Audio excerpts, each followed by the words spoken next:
નમસ્કાર, નવનિર્માણ ન્યૂઝમાં આપનું સ્વાગત છે. ભક્તિ અને આસ્થાનું અનેરું સંગમ. વડોદરામાં ભગવાન જગન્નાથજીની 45મી રથયાત્રા નીકળી.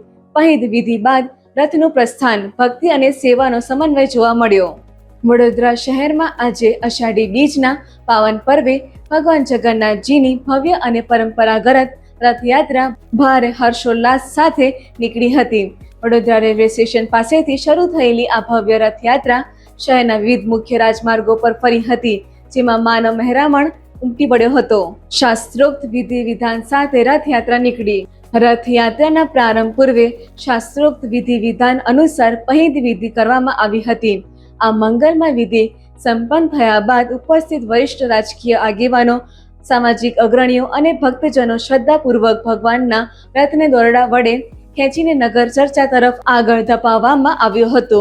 નગરજનોમાં રથયાત્રાને લઈને અનેરો ઉત્સાહ જોવા મળ્યો હતો. ભગવાનની ઝલક લાંબા માટે લોકોનું ખેલું લાગ્યું હતું. બ્રહ્માંડના નાથ પોતાના ભાઈ અને બહેન સાથે નગર ચર્ચાએ નીકળ્યા. જ્યારે બ્રહ્માંડના નાથ ભગવાન જગન્નાથ તેમના ભગીની સુભદ્રાજી અને જ્યેષ્ઠ બંધુ ભદ્રાધીશ બલરામજી સાથે રથમાં બિરાજમાન થઈને નગર ચર્ચાએ નીકળ્યા, ત્યારે સમગ્ર વાતાવરણ ભક્તિમય બની ગયું હતું. વડોદરાના રાજમાર્ગો જય જગન્નાથ અને હરે કૃષ્ણના ગગનભેદી નાથજી ગુંજી ઉઠ્યા હતા. લોકોએ ભગવાન જગન્નાથજીના વધામણા કર્યા હતા અને ભગવાનના દર્શન કરીને ધન્યતા અનુભવી હતી. ભગવાનના વધામણા લેવા ઇન્દ્રદેવ પણ પધાર્યા.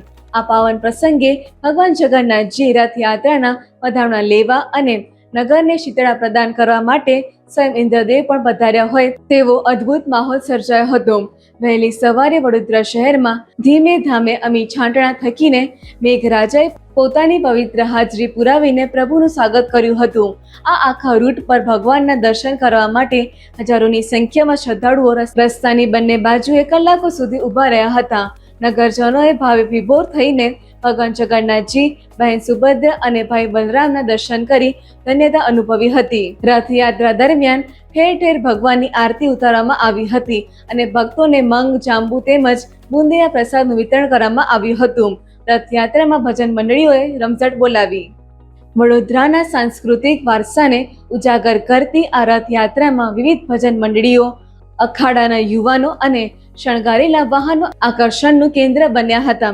સમગ્ર રથયાત્રા શાંતિપૂર્ણ અને ભક્તિભર માહોલમાં સંપન્ન થતા વડોદરા સંસ્કારી નગરીના રંગે રંગાયેલું જોવા મળ્યું હતું. શહેરમાં રોબોટ રથયાત્રા નીકળી.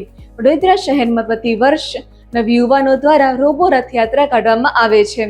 આ વર્ષે પણ સાયન્સ અને ટેકનોલોજીના અદ્ભુત સમન્વય સાથે રોબો રથયાત્રા કાઢવામાં આવી હતી. શહેરના યુવાનો દ્વારા આ બેહૂબ રથ તૈયાર કરવામાં આવ્યો છે, જેમાં રિમોટની મદદથી આ રથયાત્રાને માર્ગ ઉપર કાઢવામાં આવી હતી. સ્થાનિક રહીશોએ ભગવાનના દર્શનોનો લહાવો લીધો હતો.